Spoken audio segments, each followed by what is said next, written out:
So, There's yeah, so to much recap, dialogue, so much text. to recap what's happened so far, these chuckle fucks were just hanging out in a chat room, and they were suddenly invited by the mascot of a different chat program. Hey, come here, I'll give you a cool thing, and if you don't, I'm gonna hack you. Most of their friends freaked out and bailed on them. These three showed up, got hacked, and were given this thing that lets them train Digimon. By the way, Japanese voice actor of Agumon and Japanese voice actor of Gabumon, I adore their voices, and I'm so glad that they become basically main characters. Okay. Because they get a lot of dialogue. All right, good to know. Considering they got a cutscene, and actually I think that was the first anime cutscene in the game, if I'm not mistaken. No, you flying down and you seeing Sad Sack. Okay, there we go then. Yeah. Yeah, I forgot about that. But Yeah. is like the second, which still pretty important. Yeah. Obviously, they are important characters if they're going to get that much effort put into them. Yeah. Well, Agumon and Gabumon are like the main characters' partners in season 1. And they make appearances in season 2, and they're used again in Digimon Tri, which is the thing that just came out. Okay. Because this is all part of like the 15-year anniversary. Yeah. So these two are basically the Pikachu of Digimon. Okay. Which, yeah, I guess I've seen them all over the place anyway. Yeah.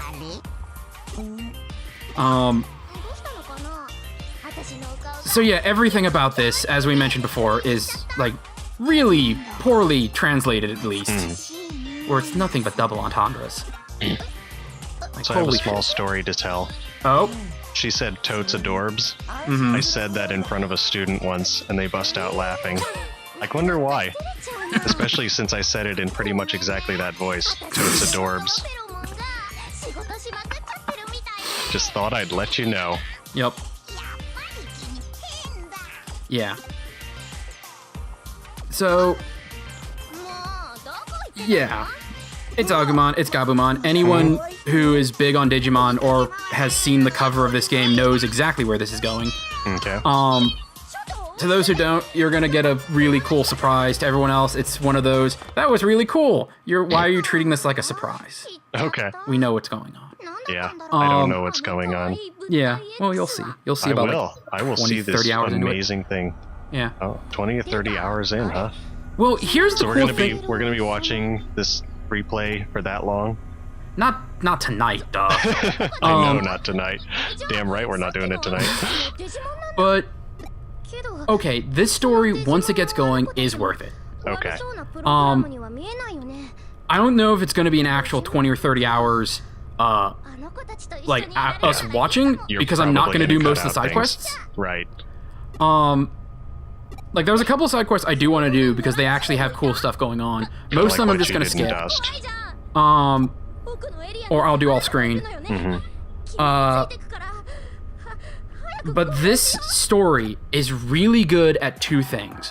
One, it is really good at hiding future plot threads in what seems like stupid trivial bullshit. Okay. That's Two, always pleasant. it is really good at making you think you're getting to the end of the plot, only for that what you thought was the main plot to be a subplot. Twists and turns around every corner. It's like a Russian nesting doll of schemes. Yeah. And who you think is the main villain isn't the main villain, and then who you think is that person's main villain isn't the main villain. So Nokia's not the main villain? No. Darn. Unfortunately, I you thought never she get to was the fight main villain. Nokia. Oh, that's a shame. Yeah. And yeah, they do the whole, oh, we knew each other from when we were little kids, but we forgot cliche. Yeah, we were all in an orphanage together. It's not that bad. Okay, good. So it's not FF8. No, it is not FF8 in that Yeah, regard. spoilers for that old game, by the way. Yeah, spoilers for a I'm 20-year-old sure game. everybody cares, especially since it's really not an important reveal, even though it's made out to be. Yeah, A, it's not an important. B, reveal. B, no one gives a shit about Final Fantasy VIII. And it's an old game, so Yeah. C. Yeah, C. With this, the only real contrivance in that is all of them are still living in Tokyo. Okay. Which isn't that big of a contrivance because Tokyo is such a huge fucking city. Yeah. But yeah, beyond that, it's explained relatively well and it makes sense. And it's not something as like, oh, we all grew up in the same orphanage. No, they were friends, and this thing happened, and then another thing happened, and then everyone was like, oh, we had best not talk about this shit again. Okay. Yeah. And a So one good of the 45 characters- minutes in, the plot arrives. Yay! So is that a Digimon? No. Okay. I didn't think so. Yeah, Because you called it like an eater or something like that. yes, so, unique only to this game, I believe, are the eaters, which are these things. We get a couple of different varieties of them because, you know, JRPG rules, there's going to be Right. multiples of the main monsters. Naturally. They all have ludicrously high defense, so every fight with them is actually at least a grind, if not a challenge. To be fair, they have shells. This is true. At least this form has shells. Yeah. For fans of Digimon, it has a lot in common with the D-Reaper, but not exactly. Okay. That sounds really painful. It is for at least one character. Okay. Getting Yeah. their D reaped. You're not wrong. Okay.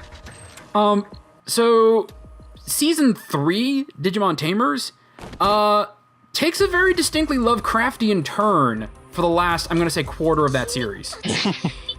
Where it's like, okay, plot for the first chunk of the series. Digimon are appearing in the real world, we need to deal with that. Chunk 2, there are asshole humans who, yeah, I just skipped to the end of this fight. Yeah. Because, I don't blame you. like, did you see how many of my turn icons were there? It was You kind can't of even amazing. see its turn icon.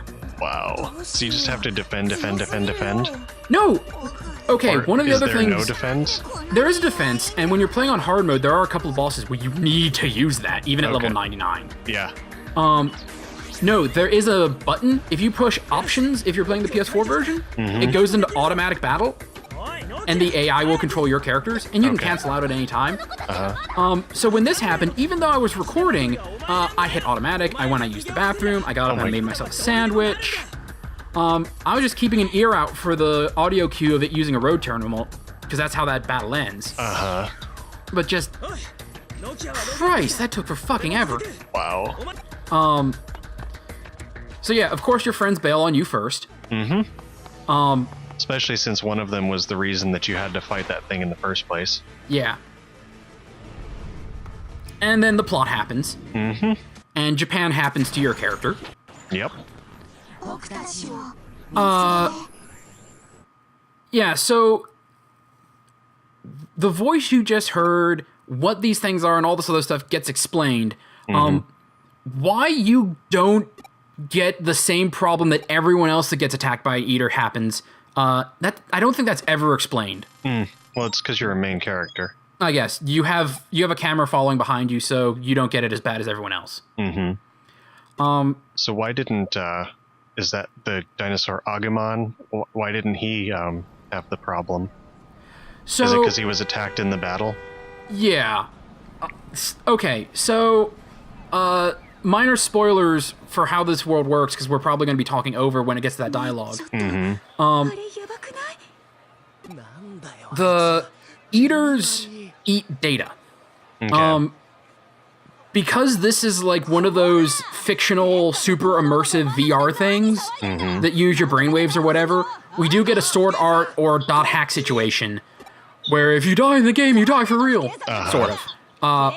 By the way, that policewoman becomes a recurring character later. I figured, yeah, considering she has a question mark after her title, Yep. and then an interrobang, or bang interro in this case. Yep.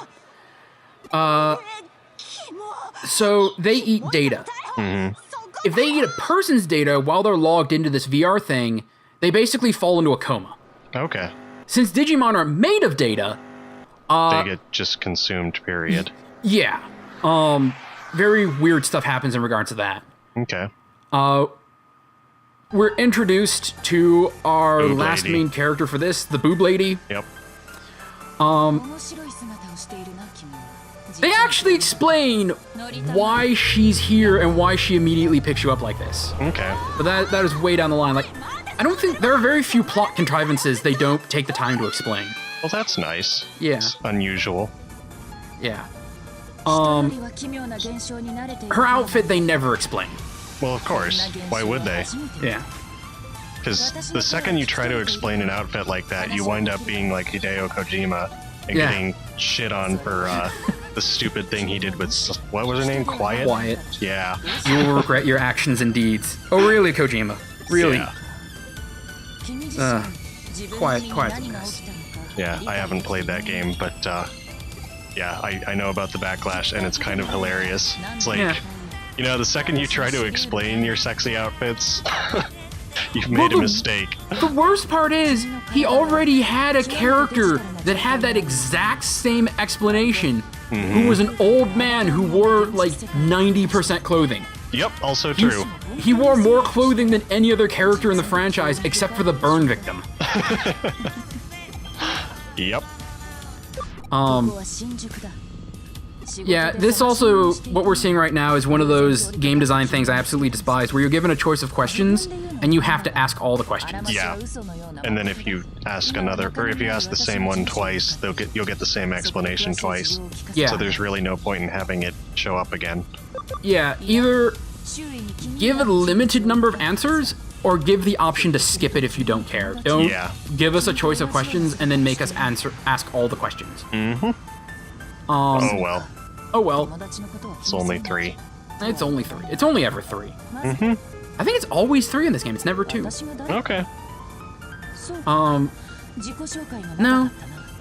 Meh, who cares? I haven't introduced myself yet. My name is Boob Lady. Yup. I have rose-colored glasses, literally. Yup. Oh! Or are those goggles? No, those are glasses. Okay. They do take the time to point... Well, they never actually point it out. You kind of stumble into this information. Why they don't just call their Digivice a phone. It's the Digivice's call feature. The Digivice is his goggles. Oh. Okay. Yeah, you wouldn't call goggles a phone, probably, even if they had phone capabilities. Yeah. Now, one of the things I like about this is every real-world location is accurately modeled to Tokyo. Really? Yes. In fact, I've been to most of the places in this game. Have you been to her office? No. Oh. I have been to Nakano Broadway, where this takes place. Okay. And that place is a fucking maze. So one of the weirdness of this game is in some of the missions, they take time to basically suck Nakano Broadway's dick. Okay. Like, they explain the history of the place and all, like, these facts, and it's like, it's such a quirky, charming place, and, like, shit like that. And there are not one, but 2 story quests where you and a bunch of other characters just go out to eat, and it describes in lavish detail the food you're eating. Oh my god. It's like written food porn. Yeah. For 2 missions. Like they got paid to do it. Yeah, and only one of those missions makes sense. What's nuts is none of the like food porny places are actual locations. It would kind of make sense if these were like sponsored ads for real world chains, but they're not. It's like, oh, here's a generic sushi place, and here's a generic... Apparently somebody on the staff must be a food critic or wanted to be a food critic instead of a video game writer. Because it's like this lavish attention to detail. Is so fucking weird. Yeah. And only one of those makes sense. I have a feeling you're probably not going to do those side quests unless they're like story main quests. missions. You Oh my have god. to do them. Okay, that's just silly. One of So them, whoever was the food critic writer is also high up in the writer list. yeah. Like, one of them is kind of a cute story moment. The other one is pointless. Unless they did it to establish... They do it to establish a character's quirk. Oh. It's a quirk quest. Uh-huh. Because everyone has a weird quirk they're kind of embarrassed about. Okay. Except for Kyoko, who is very upfront about her weird quirk. She's upfront about everything. Mostly. She has one trick up her sleeve. Okay. Everything else, though, she is very upfront about it. I don't know why Digimon is so obsessed with boob windows. Because she's not the only character with a boob window. Oh, yeah? The other character, who is the other character with the really, really fucked up wardrobe, has an even more blatant one, but at least she's wearing a bra under it. Okay. So it's pick your poison. The more blatant boob window wearing a bra, or a less blatant boob window with nothing underneath of it. I have a feeling most people would not call that poison. I'm not calling it poison. I'm saying it's really fucking weird. Yeah, I know what you're actually saying. Just button up your damn shirt. I guess she's just one of those free spirits. I guess. But the next story quest we're gonna get to in a minute is the AC goes out of control and everyone's freezing, and she still doesn't button up her shirt. Okay, so she's also an idiot. That's good to know. Little bit. A lot of her behavior is explained later on. Until then, though. Just... Yeah. And I do like that they actually have sprites for the backs of your characters. Well, the cool thing is, it's not just one of those, like JRPG thing where they just slide the sprites together and they kind of move around or change poses. Yeah, that's kind of what I mean. I like that they don't just do that. Yeah, there's a couple of really cool shots, and we're going to see a few of those in tonight's recording session, where it's like, they'll do foreground, background stuff as characters are walking away, or all this other like weird camera tricks using just the sprites. That is neat. So they don't have to rotate the camera around the actual main level, or they're in a position where that's not really a viable option. Because this was originally done for the Vita. Okay. So there are limitations on how much it can put in there. That's very clear with the dungeons, because every dungeon you revisit at least twice. Oh, okay. Some of the zones you're just constantly going back to. Like the first area, Quolon, where we met our Digimon. Yeah. Like, I'm gonna say for story missions, you go back there 3 or 4 times. Damn. There are 5 levels of Quolon, and with the exception of the last level, there's at least 3 story missions per. Huh. And it's not like you go through up to a certain point and then stop, and then go through up to a certain point a little further. No, you go through the whole thing every time. Okay. This does not actually sound like an RPG I'd like to play. So I guess I'll just watch it. With that said, like, the backtracking is a little goofy. How long it takes to get rolling is really weird. Yeah. Like, we're just now... Cut, it's at 50 minutes, and I cut a bunch of stuff out, and we're finally getting to the point where we can customize our team. Yeah. Like I said, the first 2 hours is a slog. Once you get over that, it really opens up. And I still highly recommend this game, Kingdom Hearts 2 level opening aside. Yeah, if you have patience, then sure.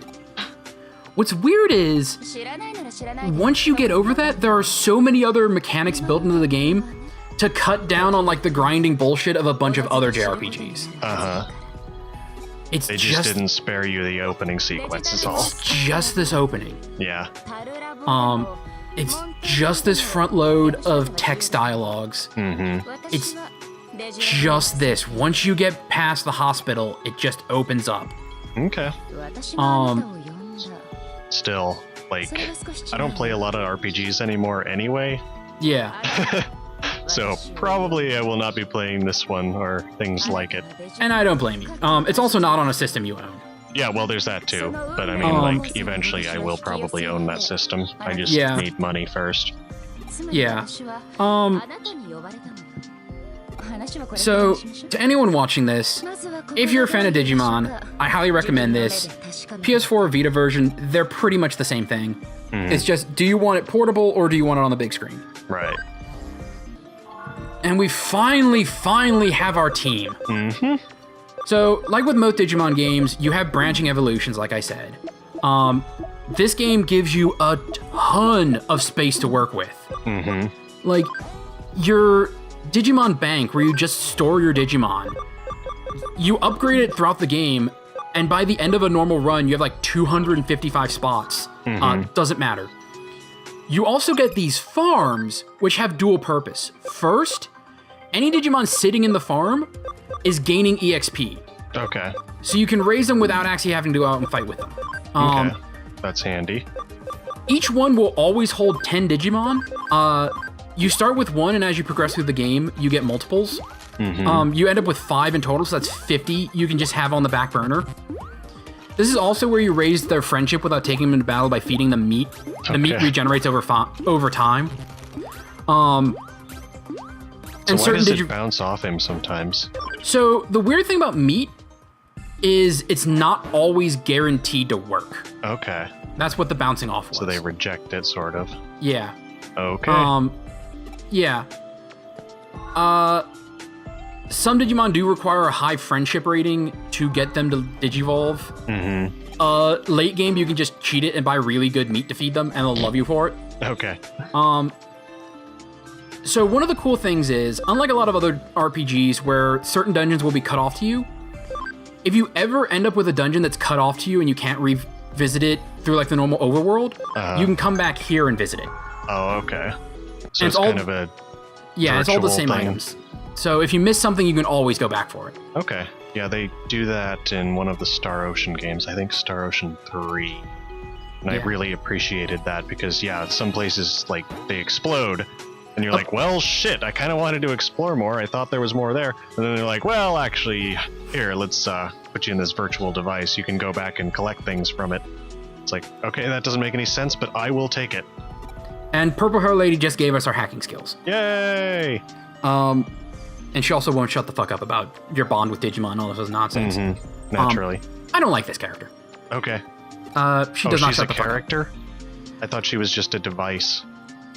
No, she's a character. She has goals and plots. Okay. Though most of her goals begin and end with, like, don't be a dick to Digimon. Okay. She actually has a hit list. Really? Well, that actually just made her kind of cool. Yeah, so, with the Digimon farms, there's 3 things you can do with them. You can either train their stats, have them develop items for you, or look for side missions. Right. All right, and now we finally get to see our team. Yeah. We're going to be seeing plenty of them, and we'll be talking about each of them as they come up in battle, but for those who are in the furry community or know us personally, these are all the people we're going to be running with. Yeah. Up I like front, that you have 3 of the people in our circles and not Poppy Furs, although Blondie's sort of a Poppy Fur. Yeah. In our community, Blondie is fairly popular. Yeah. Well, I mean, she's got like a table at AC, and that's pretty good. Yeah. She does very well for herself. Yep. She's one of the few artists I know of who can stop doing the art she is commissioned of the most and still be fine. Yeah. But I balanced this team to be endgame balanced on the different stats. Okay. Early game, Blondie is the only virus, so she is going to get a lot of work, just like in real world. Okay. So how this game's combat system works is it does have an elemental rock, paper, scissors, but it's very different from, like, Pokemon system. Okay. First off, every Digimon is divided into either virus, data, or vaccine, and it's a rock, paper, scissors there. Vaccine beats virus, virus beats data, data beats vaccine. Okay. On top of that, they each have an element to them. And the elements are involved in their own rock, paper, scissors, but they're 2-3 sets that are locked off from each other and a back and forth.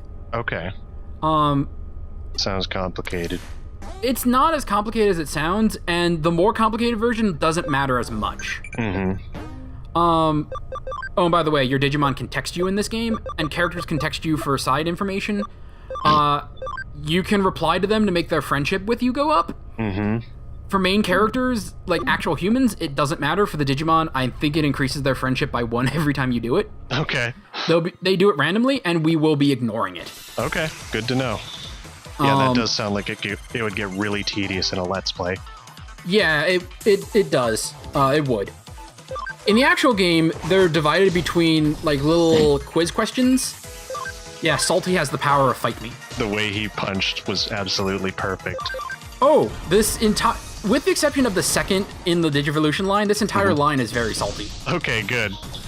Does he get sunglasses at any point? Maybe. So, with our front team here, it's our friends Salty and Sephra, and she's more your friend than mine. I don't think I've spoken with her much. Blondie, who's a very popular artist within our little sub-community. Yep. There up front, there's going to be a couple of jokes at Sephra's expenses so far. Sephra at least has had the joy of, we have mentioned him multiple times on the show already, so running joke. Yep. Salty, that really does look like his character, too. Yeah, the ears especially. And I think he uses wind powers, so it's absolutely perfect. Yes. Oh god, Fashu is a Rainamon. Yep, Fashu is a fox. That's funny. Salty is our good friend. If you're in our little community, you've probably run into him. He just goes around in sunglasses and looks cool everywhere. That's pretty much it, and he's got like over 1,000 watchers just from being cool. Yeah, he doesn't upload anything. No, he's very talented, but he never uploads anything at all. And I don't mean that in like an exaggerated way. I mean, he literally does not upload things. Yeah, no, he doesn't even re-upload like his commissions or his gifts, and he gets plenty of those. Yeah. No, so, he just wanders around, and he's popular by the power of cool. Yeah. He's also one of my best friends. Yeah. So you may have noticed these fights having like 8 million of my turn icons before they get a turn. That's because I have it on normal mode. In a minute, I'm going to switch it to hard. Okay. Because I forgot to do that beforehand. Yeah. I think I'm doing that right now. Okay. Hey, speak of the devil. Yep. I guess your brain was on it at about the same time. Yeah, I just noticed like, I wasn't getting a million turn icons strictly because I was using a bunch of megas. Yeah.